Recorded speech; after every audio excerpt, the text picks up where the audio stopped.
Good morning, children.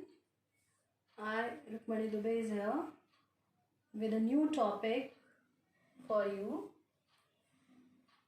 for the student of class 8th, with first chapter, and the topic is sustainable development and its principle. This will be the last video for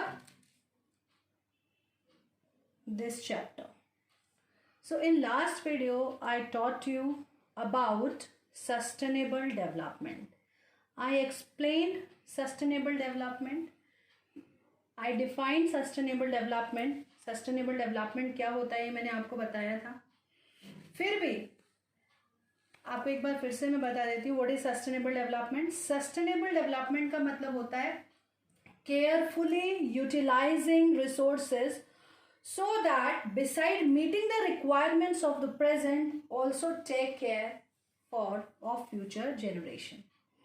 मतलब इस तरीके से develop करना कि हम ये ध्यान में रखें कि आज की हमारी रिक्वायरमेंट जो है, ज़रूरतें जो हैं वो पूरी होएं और साथ ही साथ हम उसको फ्यूचर जनरेशन के लिए भी प्रोटेक्ट करके रखें, कंजर्व करके रखें. This is the meaning of sustainable development. So you can say balancing the needs of use resources and also conserve them for the future is called sustainable development. In previous video you can get the definition of sustainable development. This video is only for the principle of sustainable development.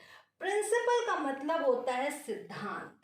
मतलब sustainable development का क्या सिद्धांत है. मतलब if we want to do sustainable development what should we do, how, what will be our principle. हमें किस चीज़ों को अपना सिद्धांत बनाना होगा अगर हमें सस्टेनेबल डेवलपमेंट करना है तो. First is respect and care all form of life. इसका मतलब क्या है? इसका मतलब ये है कि हमें जितनी भी लाइफ, मतलब जितनी भी बायोडाइवर्सिटी है, चाहे वो प्लांट्स हैं, एनिमल्स हैं, कोई भी चीज़ है, उसको मेंटेन करके रखना है, उसकी कद्र करनी है, उसकी केयर करनी है. हमें किसी भी पर्टिकुलर स्पीशीज को क्या नहीं होने देना है, एक्सटेंट नहीं होने देना है. क्योंकि आपको मालूम है extinction of any one species can disturb the whole food web or food chain, right? So what is important? Respect and care. What should we do? We should respect and care all forms of life. Second point is improve the quality of human being. Improve the quality of human being का मतलब क्या होता है? इसका मतलब ये होता है कि हमें क्या करना है, हमारे अंदर human life, quality of human life मतलब हमें अपनी जिस तरह की जीवन हम जी रहे हैं उसकी क्वालिटी को इम्प्रूव करना है. कैसे इम्प्रूव करना है? आप ब्रीथ कर रहे हैं, you are breathing in polluted air. Who is responsible for that? Definitely we all are responsible. We are exploiting resources, we are using vehicles, we are using different types of machines which can be operated and run by the diesels, by petrol. तो इन सब चीज़ों को जब हम बहुत access use करेंगे तो हमारी ह्यूमन लाइफ पे कहीं ना कहीं असर पड़ेगा. वाटर को कंजर्व नहीं करेंगे तो हमारी लाइफ पे क्या असर पड़ेगा? We will face the problem of water scarcity.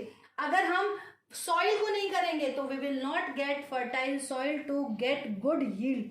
So here what we have to do, ये किस सिद्धांत पर टिका हुआ है कि अगर हम सस्टेनेबल डेवलपमेंट कर रहे हैं इसका मतलब improve the quality of human life. हमें ह्यूमन लाइफ की क्वालिटी को इम्प्रूव करना है. ये किसका प्रिंसिपल है? This is a principal of sustainable development. ये उसका सिद्धांत है, उसे ये चीज करनी है. सेकेंड से हम थर्ड पे आते हैं. Third point is conserve the earth's vitality and diversity.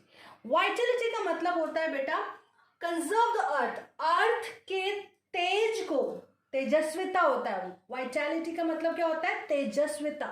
उसको मतलब उसके तेज को, उसके पावर को हमें क्या करना है, कंजर्व करना है, और उस पे पाई जाने वाली डाइवर्सिटी को भी हमें क्या करना है, मेंटेन करना है, उसको बचा के रखना है.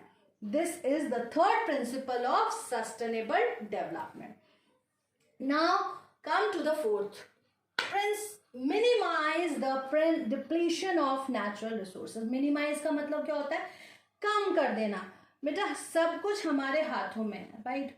Minimise the depletion of nature. जो भी चीज़ें हमें नेचुरल रिसोर्सेज मिल रही हैं, जो भी हमें नेचर ने प्रोवाइड किया है, उन चीज़ों को क्या कर देना है, हमें मिनिमाइज करना है, कम करना है. जैसे वाटर है, राइट. आपको ये नहीं कहा जा रहा है कि आप प्रॉपरली कपड़े वॉश मत करिए, आप बाथ मत लीजिए, आप पानी मत पीजिए. नहीं, हमें क्या करना है, मिनिमाइज. हमें उसके वेस्ट को मिनिमाइज करना है, राइट. क्या करना है, हमें उसको, हमें वेस्ट नहीं होने देना है.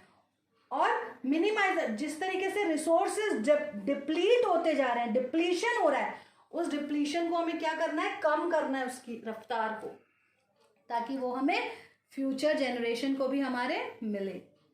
नेक्स्ट पॉइंट आता है, change personal attitudes and practice towards the environment. Change personal attitude क्यों कहा गया, बेटा क्योंकि चैरिटी बिगिंस एट होम. आपका पहला काम, पहला शुरुआत हर चीज़ की हमें अपने आप से करनी चाहिए. जो चीज़ आपको अच्छी नहीं लगती, आप ये समझ के चलिए वो किसी को अच्छी नहीं लगती, right. Change personal attitude towards environment. हम क्या करते हैं, हमने देखा, हम बहुत अच्छी तरह किसी अच्छी साफ सुथरी जगह में जाते हैं.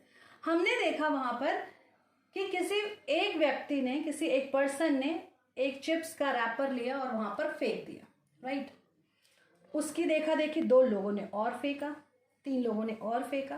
एक पर्सन है जिसके जिसकी जिसकी आदत में ये सब चीज़ें नहीं हैं. उसने क्या किया, उसने किया कि मुझे साफ करना है, मुझे सफाई का, मुझे इस अपने एनवायरनमेंट को साफ रखना है. उसने साफ करना शुरू किया उस जगह को. कुछ समय बाद वो क्या बोलेगा, यार मैंने ही तो थोड़ी ना ठेका ले रखा है इन सब चीज़ों का, मैं ही साफ करता रहूं इस चीज़ को.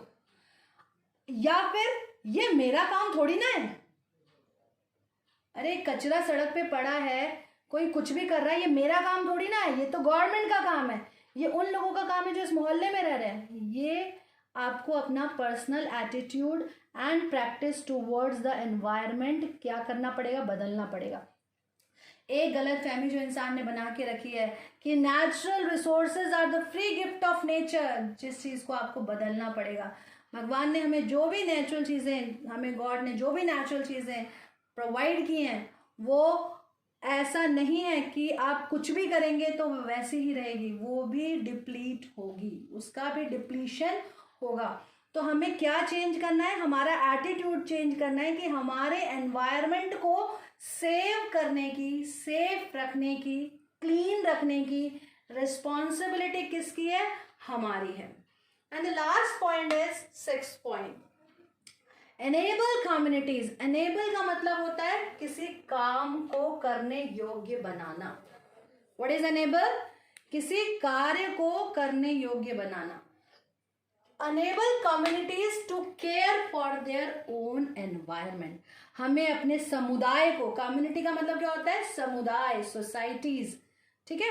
हमें अपने समुदाय को कैसा बनाना है कि वो अपने एनवायरनमेंट, अपने सराउंडिंग्स का क्या करें, केयर करें, देखभाल करें.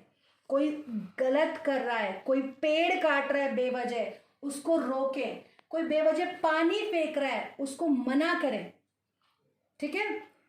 कोई इधर उधर कचरा फेंक रहा है, उसको रोकें. आजकल आप देख रहे हैं नगर निगम कचरे के डिस्पोजल को लेके कितनी ज्यादा अवेयर हो चुकी है, right. So what they are doing, they are enabling community to take care for their environment.